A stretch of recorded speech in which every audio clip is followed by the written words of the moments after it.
ಕರ್ನಾಟಕ ರಾಜಕೀಯದಲ್ಲಿ ಈಗ ದೊಡ್ಡದೊಂದು ಬಿರುಗಾಳಿ ಎದ್ದಿದೆ. ರಾಜ್ಯದಲ್ಲಿ ಮುಖ್ಯಮಂತ್ರಿ ಬದಲಾವಣೆ ಬಹುತೇಕ ಪಕ್ಕ ಎನ್ನಲಾಗ್ತಾ ಇರೋ ಬೆನ್ನಲ್ಲೇ ತೆರೆಮರೆಯಲ್ಲಿ ಮತ್ತೊಂದು ಬಿಗ್ ಗೇಮ್ ಪ್ಲಾನ್ ನಡೀತಾ ಇದೆ. ಈ ಇಡೀ ರಾಜಕೀಯ ಹೈಡ್ರಾಮಾದ ಮಧ್ಯ ಈಗ ಅತಿದೊಡ್ಡ ಮಟ್ಟದಲ್ಲಿ ಕೇಳಿ ಬರ್ತಾ ಇರೋ ಹೆಸರು ಬೇರೆ ಯಾರದ್ದೂ ಅಲ್ಲ, ಅದುವೇ ಸಚಿವೆ ಲಕ್ಷ್ಮಿ ಹೆಬ್ಬಾಳ್ಕರ್. ಕೆಪಿಸಿಸಿ ಅಧ್ಯಕ್ಷ ಹಾಗೂ ಉಪಮುಖ್ಯಮಂತ್ರಿ ಡಿಕೆ ಶಿವಕುಮಾರ್ ಅವರ ಅತ್ಯಾಪ್ತ ವಲಯದಲ್ಲಿ ಗುರುತಿಸಿಕೊಂಡಿರೋ ಲಕ್ಷ್ಮಿ ಹೆಬ್ಬಾಳ್ಕರ್ ಅವರಿಗೆ ಈ ಬಾರಿ ಅತಿದೊಡ್ಡ ಲಕ್ ಕೈ ಹಿಡಿಯುತ್ತಾ? ಡಿಕೆ ಶಿವಕುಮಾರ್ ಅವರು ಮುಖ್ಯಮಂತ್ರಿ ಪಟ್ಟಕ್ಕೇರಿದ್ರೆ ಲಕ್ಷ್ಮಿ ಹೆಬ್ಬಾಳ್ಕರ್ ಅವರಿಗೆ ಉಪಮುಖ್ಯಮಂತ್ರಿ ಸ್ಥಾನ ಸಿಗೋದು ಗ್ಯಾರಂಟಿನಾ? ಈ ಒಂದು ಬದಲಾವಣೆ ರಾಜ್ಯ ರಾಜಕೀಯದಲ್ಲಿ ಹಾಗೂ ಲಕ್ಷ್ಮಿ ಹೆಬ್ಬಾಳ್ಕರ್ ಅವರ ರಾಜಕೀಯ ವರ್ಚಸ್ಸಿನಲ್ಲಿ ಎಂತಹ ಸಂಚಲನವನ್ನ ಸೃಷ್ಟಿಸಲಿದೆ? ಕಾಂಗ್ರೆಸ್ ಹೈಕಮಾಂಡ್ ನಲ್ಲಿ ನಡೀತಾ ಇರೋ ಆ ರಹಸ್ಯ ಲೆಕ್ಕಾಚಾರಗಳೇನು? ಇದರಿಂದ ಲಕ್ಷ್ಮಿ ಹೆಬ್ಬಾಳ್ಕರ್ ಅವರ ರಾಜಕೀಯ ಜೀವನವೇ ಬದಲಾಗುತ್ತಾ? ಇದರ ಬಗ್ಗೆನೇ ಒಂದು ವಿಶೇಷ ವರದಿ ಇದೆ, ಬನ್ನಿ ನೋಡ್ತಾ ಹೋಗೋಣ. ಸ್ನೇಹಿತರೆ, ಕರ್ನಾಟಕದ ಆಡಳಿತ ಪಕ್ಷ ಕಾಂಗ್ರೆಸ್ ಸರ್ಕಾರದಲ್ಲಿ ನಾಯಕತ್ವದ ಬದಲಾವಣೆಯ ಚರ್ಚೆಗಳು ಅತ್ಯಂತ ತೀವ್ರ ಹಂತವನ್ನ ತಲುಪಿವೆ.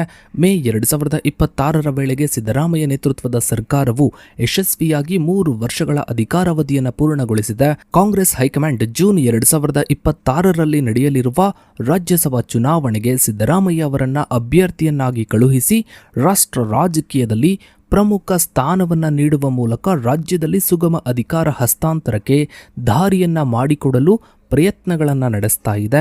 ಎಐಸಿಸಿ ಅಧ್ಯಕ್ಷ ಮಲ್ಲಿಕಾರ್ಜುನ್ ಖರ್ಗೆ, ರಾಹುಲ್ ಗಾಂಧಿ ಮತ್ತು ಕೆಸಿ ವೇಣುಗೋಪಾಲ್ ಅವರು ದೆಹಲಿಯಲ್ಲಿ ನಡೆಸಿದ ಸರಣಿ ಸಭೆಗಳು ಈ ಬೆಳವಣಿಗೆಗೆ ಸ್ಪಷ್ಟ ಸಾಕ್ಷಿಯಾಗಿವೆ.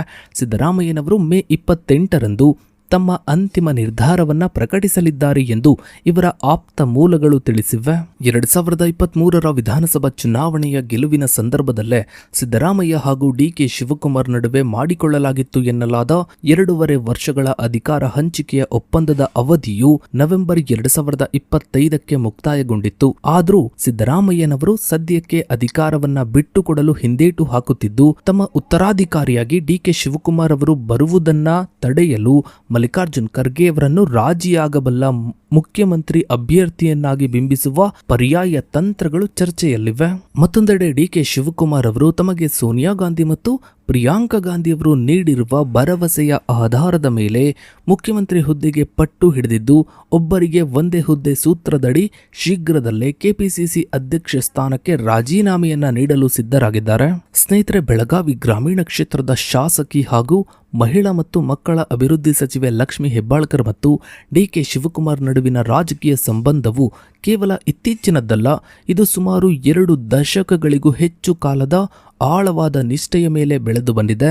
2004ರಲ್ಲಿ ಕಾಂಗ್ರೆಸ್ ಪಕ್ಷ ಸೇರಿದ ಲಕ್ಷ್ಮಿ ಹೆಬ್ಬಾಳ್ಕರ್ ಅವರು ಬೆಳಗಾವಿಯ ಭಾಗ್ಯಲಕ್ಷ್ಮಿ ಸಹಕಾರಿ ಸಕ್ಕರೆ ಕಾರ್ಖಾನೆಯ ಬಿಕ್ಕಟ್ಟಿನ ಸಮಯದಲ್ಲಿ ಅಂದಿನ ಮುಖ್ಯಮಂತ್ರಿ ಎಸ್.ಎಂ. ಕೃಷ್ಣ ಅವರೊಂದಿಗೆ ನಡೆಸಿದ ಸಭೆಯಲ್ಲಿ ಡಿಕೆ ಶಿವಕುಮಾರ್ ಅವರಿಗೆ ಪರಿಚಯವಾಗ್ತಾರೆ. ಅಂದಿನಿಂದ ಡಿಕೆ ಶಿವಕುಮಾರ್ ಅವರು ಹೆಬ್ಬಾಳ್ಕರ್ ಅವರ ರಾಜಕೀಯ ಬೆಳವಣಿಗೆಗೆ ಬೆನ್ನೆಲುಬಾಗಿ ನಿಂತಿದ್ದಾರೆ. ಡಿಕೆ ಶಿವಕುಮಾರ್ ಅವರು ನಗರಾಭಿವೃದ್ಧಿ ಸಚಿವರಾಗಿದ್ದಾಗ ಬೆಳಗಾವಿ ನಗರಾಭಿವೃದ್ಧಿ ಪ್ರಾಧಿಕಾರ ಜಿ ಕೆಟಗರಿ ನಿವೇಶನಗಳನ್ನ ಹೆಬ್ಬಾಳ್ಕರ್ ಕುಟುಂಬಸ್ಥರಿಗೆ ಹಂಚಿಕೆ ಮಾಡಿದ್ದು ಮತ್ತು ಡಿಕೆ ಶಿವಕುಮಾರ್ ಇಂಧನ ಸಚಿವರಾಗಿದ್ದಾಗ ಹೆಬ್ಬಾಳ್ಕರ್ ಅವರ ಸಂಬಂಧಿಕರಿಗೆ ಸೌರ ವಿದ್ಯುತ್ ಖರೀದಿ ಟೆಂಡರ್ಗಳಲ್ಲಿ ಆದ್ಯತೆಯನ್ನ ನೀಡಿದ್ದು ಇವರಿಬ್ಬರ ಸಂಬಂಧಗಳಿಗೆ ಪ್ರಮುಖ ಉದಾಹರಣೆಗಳಾಗಿವೆ. 2018ರ ಬೆಳಗಾವಿ ಪ್ರಾಥಮಿಕ ಭೂ ಅಭಿವೃದ್ಧಿ ಬ್ಯಾಂಕ್ ಚುನಾವಣೆಯಲ್ಲಿ ಜಾರಕಿಹೊಳಿ ಸಹೋದರರ ತೀವ್ರ ವಿರೋಧದ ನಡುವೆಯೂ ಡಿಕೆ ಶಿವಕುಮಾರ್ ಅವರು ಹೆಬ್ಬಾಳ್ಕರ್ ಬಣವನ್ನ ಬೆಂಬಲಿಸಿ ಗೆಲುವನ್ನ ಕಂಡ್ರು. ಈ ಒಂದು ಘಟನೆಯು ರಮೇಶ್ ಜಾರಕಿಹೊಳಿ ಮತ್ತು ಡಿಕೆ ಶಿವಕುಮಾರ್ ನಡುವಿನ ತೀವ್ರ ವೈರತ್ವಕ್ಕೆ ಕಾರಣವಾಯಿತು. ಅಂತಿಮವಾಗಿ 2019ರ ಸಮ್ಮಿಶ್ರ ಸರ್ಕಾರದ ಪತನದಲ್ಲಿ ಕೊನೆಗೊಳ್ತು. ಐಟಿ ಮತ್ತು ಇಡಿ ದಾಳಿಗಳ ಸಮಯದಲ್ಲಿ ಲಕ್ಷ್ಮಿ ಹೆಬ್ಬಾಳ್ಕರ್ ಅವರು ಡಿಕೆ ಶಿವಕುಮಾರ್ ಪರವಾಗಿ ಬ್ಯಾಟ್ ಬೀಸಿ ತಾವು ಎಷ್ಟೇ ತೊಂದರೆಯನ್ನ ಅನುಭವಿಸಿದ್ರೂ ತಮ್ಮ ನಿಷ್ಠೆಯನ್ನ ಬದಲಿಸಲಿಲ್ಲ. ಹುಬ್ಬಳ್ಳಿಯಲ್ಲಿ ನಡೆಸಿದ ಪತ್ರಿಕಾಗೋಷ್ಠಿಯೊಂದರಲ್ಲಿ ಹೆಬ್ಬಾಳ್ಕರ್ ಬರೋವರೆಗೂ ಡಿಕೆ ಶಿವಕುಮಾರ್ ಕಾಯ್ದು ಶಾಸಕ ಕೋನಾರೆಡ್ಡಿಗೆ ಹೇ ಲಕ್ಷ್ಮಿನ ಕರೀರಿ ಎಂದು ಗದರಿಸಿದ ಪ್ರಸಂಗವು ಇವರಿಬ್ಬರ ನಡುವಿನ ಪರಸ್ಪರ ವಿಶ್ವಾಸ ಮತ್ತು ಗೌರವಕ್ಕೆ ಸಾಕ್ಷಿಯಾಗಿದೆ. ಇನ್ನು ಸ್ನೇಹಿತರೆ, ಬಹಳ ಮುಖ್ಯವಾಗಿ ರಾಜ್ಯದಲ್ಲಿ ನಾಯಕತ್ವ ಬದಲಾವಣೆ ಪಕ್ಕ ಆಗುತ್ತಿದ್ದಂತೆ ಲಕ್ಷ್ಮಿ ಹೆಬ್ಬಾಳ್ಕರ್ ಅವರಿಗೆ ಉಪಮುಖ್ಯಮಂತ್ರಿ ಡಿಸಿಎಂ ಪಟ್ಟ ನೀಡುವ ಬಗ್ಗೆ ಹೈಕಮಾಂಡ್ ಮಟ್ಟದಲ್ಲಿ ಗಂಭೀರ ಚರ್ಚೆಗಳು ನಡೀತಾ ಇವೆ. ಲಕ್ಷ್ಮಿ ಹೆಬ್ಬಾಳ್ಕರ್ ಅವರು ಕೇವಲ ಡಿಕೆ ಶಿವಕುಮಾರ್ ಅವರ ಆಪ್ತರಾಗಿರುವುದು ಮಾತ್ರವಲ್ಲದೆ ಇವರ ಹಿಂದೆ ಪ್ರಬಲವಾದ ಸಾಮಾಜಿಕ ಮತ್ತು ಪ್ರಾದೇಶಿಕ ಸಮೀಕರಣಗಳಿವೆ. ಇವರು ಉತ್ತರ ಕರ್ನಾಟಕ ಭಾಗದ ಅತ್ಯಂತ ಪ್ರಭಾವಶಾಲಿ ಪಂಚಮ ಪಂಚಮಸಾಲಿ ಲಿಂಗಾಯತ ಸಮುದಾಯಕ್ಕೆ ಸೇರಿದ ನಾಯಕಿಯಾಗಿದ್ದಾರೆ. ಸಾಂಪ್ರದಾಯಿಕವಾಗಿ ಲಿಂಗಾಯತ ಸಮುದಾಯವು ಬಿಜೆಪಿಯ ಬೆಂಬಲಕ್ಕಿದ್ದು, ಉತ್ತರ ಕರ್ನಾಟಕದಲ್ಲಿ ಕಾಂಗ್ರೆಸ್ ತನ್ನ ನೆಲೆಯನ್ನ ಭದ್ರಪಡಿಸಿಕೊಳ್ಳಲು ಮತ್ತು ಬಿಜೆಪಿಯ ಪ್ರಭಾವಕ್ಕೆ ತಡೆಯೊಡ್ಡಲು ಲಿಂಗಾಯತ ಸಮುದಾಯದ ಪ್ರಬಲ ಮಹಿಳಾ ನಾಯಕಿಗೆ ಡಿಸಿಎಂ ಸ್ಥಾನ ನೀಡುವುದು ಸೂಕ್ತ ಎಂಬುವುದು ಹೈಕಮಾಂಡ್ ಲೆಕ್ಕಾಚಾರವಾಗಿದೆ. ಇನ್ನು ಬಹಳ ಮುಖ್ಯವಾಗಿ ಪ್ರಸ್ತುತ ಸಿದ್ದರಾಮಯ್ಯ ಸಂಪುಟದಲ್ಲಿ ಏಕೈಕ ಮಹಿಳಾ ಸಚಿವೆಯಾಗಿರುವ ಇವರು 1.26 ಕೋಟಿ ಮಹಿಳಾ ಫಲಾನುಭವಿಗಳನ್ನು ಹೊಂದಿರುವ ಸರ್ಕಾರದ ಪ್ರಮುಖ ಗ್ಯಾರಂಟಿ ಯೋಜನೆಯಾದ ಗೃಹಲಕ್ಷ್ಮಿ ಯೋಜನೆಯನ್ನ ಯಶಸ್ವಿಯಾಗಿ ಮುನ್ನಡೆಸ್ತಾ ಇದ್ದಾರೆ. ಈ ಯೋಜನೆಯು ರಾಜ್ಯದಾದ್ಯಂತ ಮಹಿಳಾ ಮತದಾರರಲ್ಲಿ ಕಾಂಗ್ರೆಸ್ ಪರವಾದ ಒಲವನ್ನ ಮೂಡಿಸಲು ನೆರವಾಗಿದೆ. ಹೆಬ್ಬಾಳ್ಕರ್ ಅವರ ಜನಪ್ರಿಯತೆಯು ಕೂಡ ಬಹಳಷ್ಟು ಹೆಚ್ಚಾಗಿದೆ.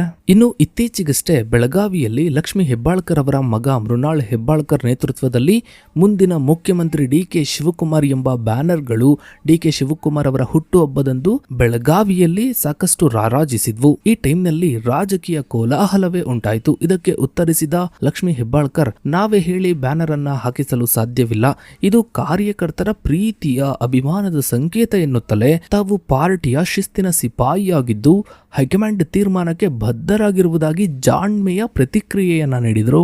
ಇನ್ನು ಸ್ನೇಹಿತರೆ, ಡಿ.ಕೆ. ಶಿವಕುಮಾರ್ ಅವರು ಮುಖ್ಯಮಂತ್ರಿಯಾಗಿ ಅಧಿಕಾರವನ್ನ ವಹಿಸಿಕೊಂಡ್ರೆ ಲಕ್ಷ್ಮಿ ಹೆಬ್ಬಾಳ್ಕರ್ ಅವರ ರಾಜಕೀಯ ವರ್ಚಸ್ಸು ಮತ್ತು ಸ್ಥಾನಮಾನಗಳು ಸಂಪೂರ್ಣವಾಗಿ ಬದಲಾಗಲಿವೆ ಎಂದು ವಿಶ್ಲೇಷಿಸಲಾಗ್ತಾ ಇದೆ.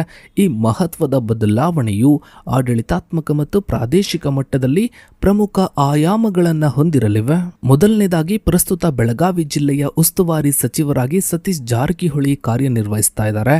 ಡಿ.ಕೆ. ಶಿವಕುಮಾರ್ ಅವರು ಮುಖ್ಯಮಂತ್ರಿಯಾದರೆ ಬೆಳಗಾವಿ ಜಿಲ್ಲಾ ಉಸ್ತುವಾರಿ ಹೊಣೆಯು ಜವಾಬ್ದಾರಿಯು ಲಕ್ಷ್ಮಿ ಹೆಬ್ಬಾಳ್ಕರ್ ಅವರಿಗೆ ಹಸ್ತಾಂತರವಾಗುವುದು ಬಹುತೇಕ ಖಚಿತವಾಗಿದೆ. ಇದರಿಂದಾಗಿ ಉತ್ತರ ಕರ್ನಾಟಕದ ಅತಿ ದೊಡ್ಡ ಮತ್ತು ರಾಜಕೀಯವಾಗಿ ಅತ್ಯಂತ ನಿರ್ಣಾಯಕ ಜಿಲ್ಲೆಯಾದ ಬೆಳಗಾವಿಯ ಸಂಪೂರ್ಣ ಹಿಡಿತ ಹೆಬ್ಬಾಳ್ಕರ್ ಕೈಗೆ ಸಿಗಲಿದೆ. ಇದು ಜಾರಕಿಹೊಳಿ ಕುಟುಂಬದ ಸಾಂಪ್ರದಾಯಿಕ ಕುಟುಂಬ ರಾಜಕೀಯದ ಪ್ರಭಾವಕ್ಕೆ ದೊಡ್ಡ ಮಟ್ಟದ ಸವಾಲನ್ನ ಒಡ್ಡಲಿದೆ. ಎರಡನೆಯದಾಗಿ ಸರ್ಕಾರದಲ್ಲಿ ಅತ್ಯಂತ ಪ್ರಭಾವಶಾಲಿ ಆಡಳಿತಾತ್ಮಕ ಮತ್ತು ನೀತಿ ನಿರೂಪಣಾ ಸಮಿತಿಗಳಲ್ಲಿ ಹೆಬ್ಬಾಳ್ಕರ್ ಅವರಿಗೆ ಮುಂಚೂಣಿಯ ಸ್ಥಾನ ದೊರೆಯಲಿದೆ.